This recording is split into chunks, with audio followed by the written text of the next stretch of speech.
Well, of course, the astonishing thing is a hanged body. And the second astonishing thing is it's being belabored in death by a young man with a folding chair, a common and ordinary sort of object. And Talking about the picture, can you describe what you saw as soon as you got down to the scene? well, I was late to the party, so to speak. A reporter had been there, AP reporter had been there very early in the morning, well before dawn, as had the AP Thai photographer. They had found from different sources that what was going on. The AP reporter went back to the bureau to write a story thinking there was a lull and it was quiet. And he called the bureau chief, who said, "Have you called Ulevich?" He said, "No."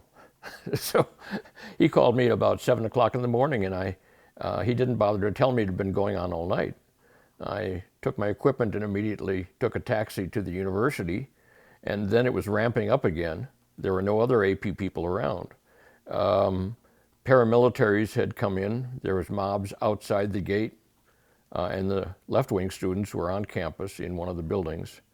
The militias, the paramilitaries were putting a lot of shooting into those classrooms, and there were quite a number of corpses all around.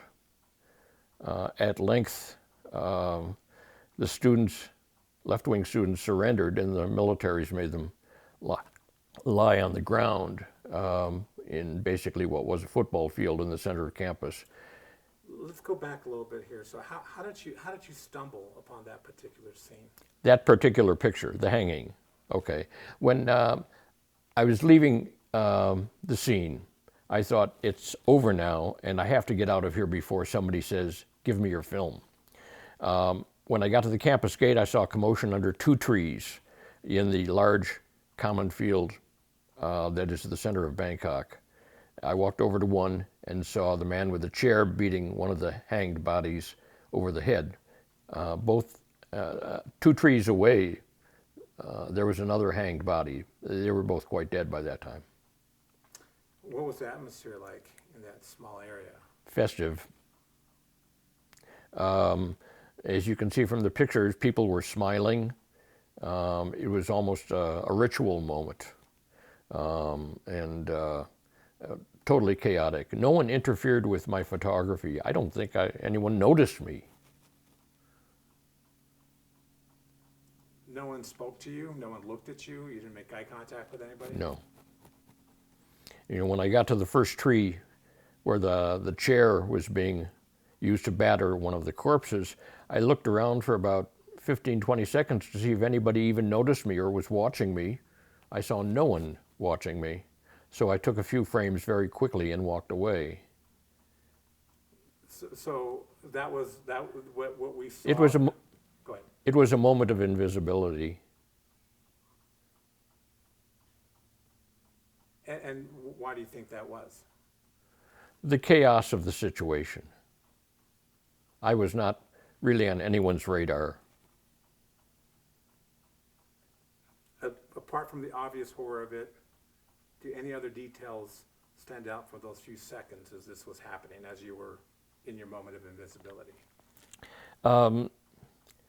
The incongruity of photographing these awful moments, the hangings, and then walking no more than 100 yards and hailing a taxi to go back to the bureau, you know, from the frying pan, out of the frying pan, so to speak.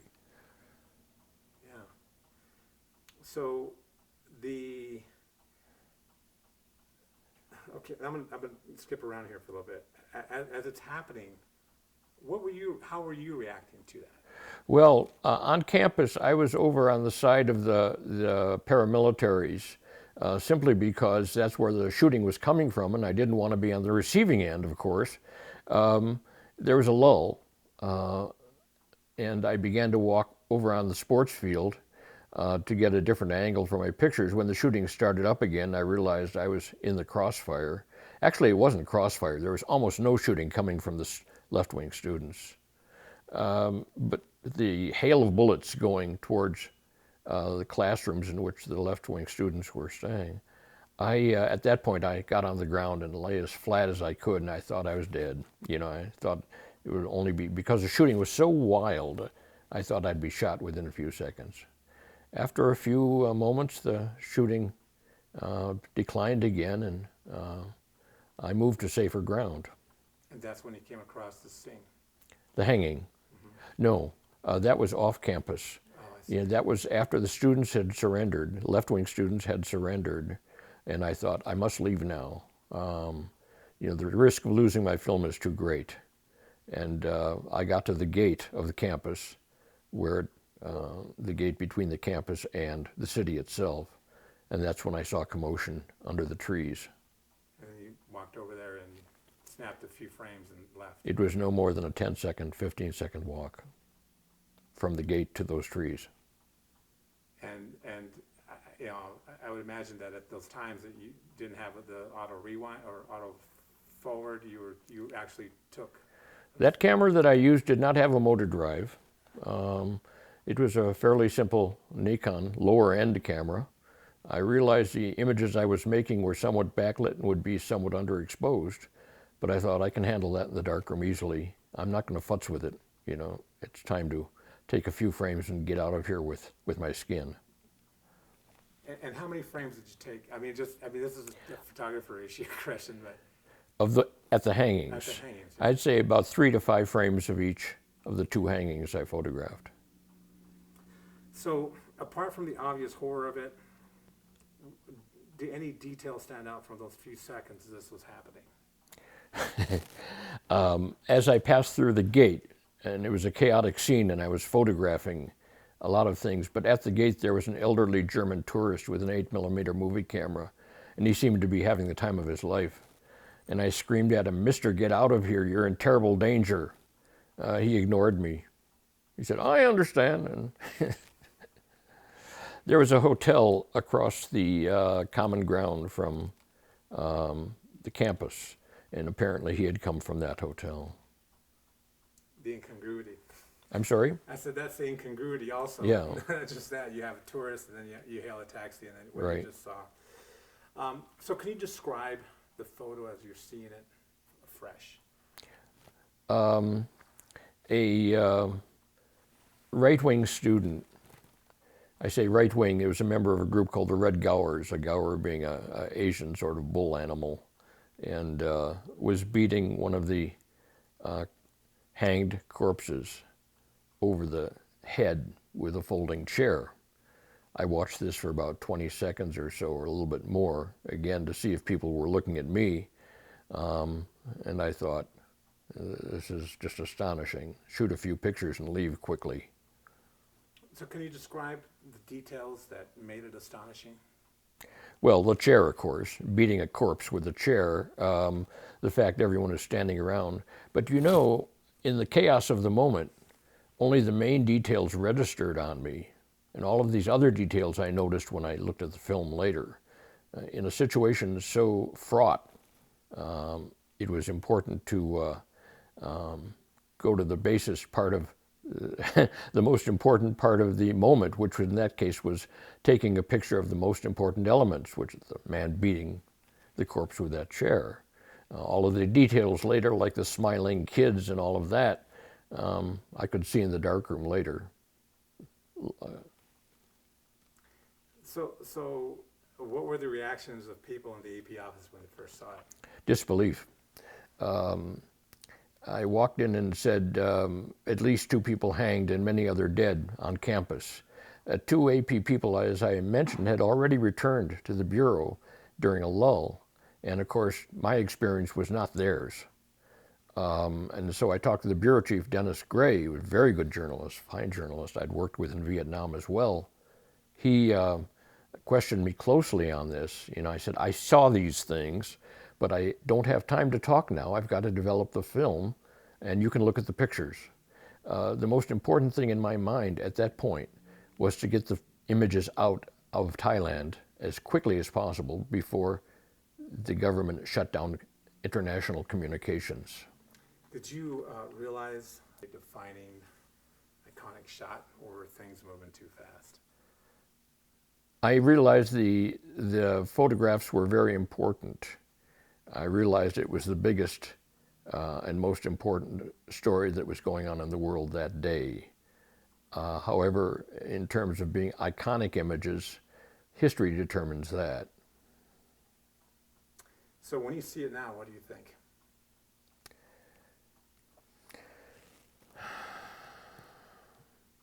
I have no new thoughts on this, because I've lived with these images for so long. They were a moment in my life, and it's been a very interesting and full life. So I have no special thoughts of it. Most other people are stopped and fascinated by the fact that other Thais were smiling, even children, at this terrible scene. But in Thailand, in many parts of Asia, a smile can basically mask very great unease. So it's difficult to say definitively what those smiles really meant.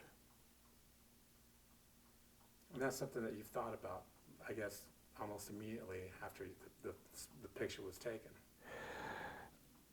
I thought about it, but not to any great extent, very much because I had lived in Asia for quite some time, and I knew a smile can mean many things, including great discomfort. How surprised are you that after 40 years, no one in the photo has ever been identified?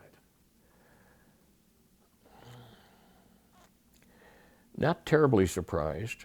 I was a little bit more surprised that, in fact, after the suppression of these images and the whole story for so long, and when they finally did come to light,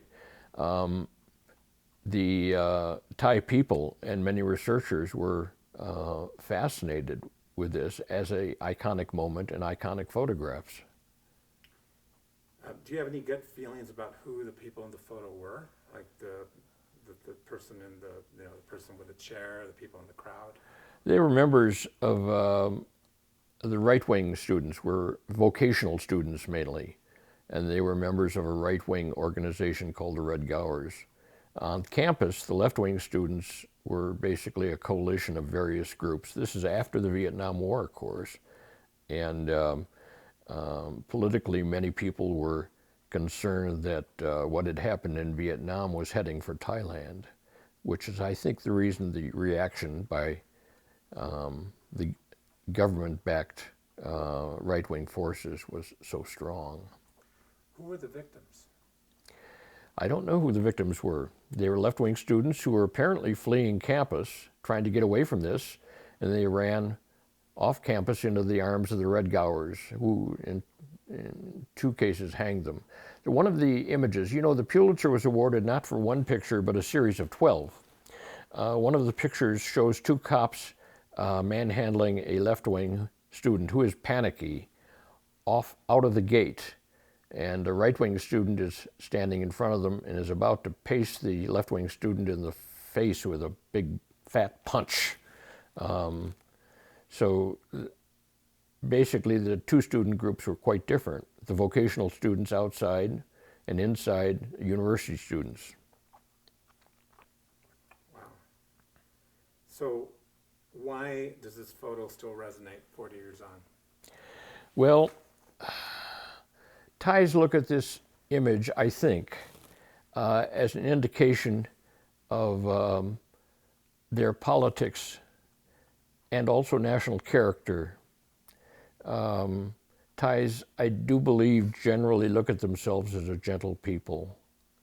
There are exceptional instances of the opposite, and this is a fascinating one. It also resonates to Thai politics over the years, where the military has been stronger or weaker depending upon the environment. In Thailand, Thailand is the one country in the region which never was colonized by Western imperial powers. So it's very much an authentic history and government within its own borders. So this is sort of a reflection that things can go haywire. Very much so. And a constant, these days, a constant quest to understand how they did that and how it happened. It's coming up on the anniversary, and it's, you know, Jerry Harmer in Thailand is doing this anniversary piece. So. I've noticed, and I was a little bit surprised by that. Did you see the article that the University of Wisconsin Alumni Magazine did on their professor Tong Chai?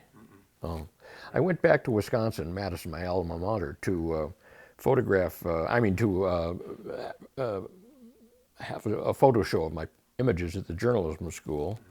And I was introduced to a man named Tong Chai Winenchkul, who is in the history department. He was a student on the left-wing side at that time. He escaped from campus but was later caught and jailed for 2 years. And after he got out, he went back to school and made his lifetime quest the understanding of what had happened that day. He was at that point teaching at Wisconsin. He came through here just a few weeks ago. He was on his way to Boulder. Did he know the victims? They're still trying to figure out who they were. No, he didn't know the victims. There were quite a number of left-wing students out there that day. University students. Who were killed, who died? Yeah, I think the guessing was 40 to 60 that day. Drowned, shot, and 2 hanged. Or 3 hanged. Some stories say 3 hanged. I saw 2.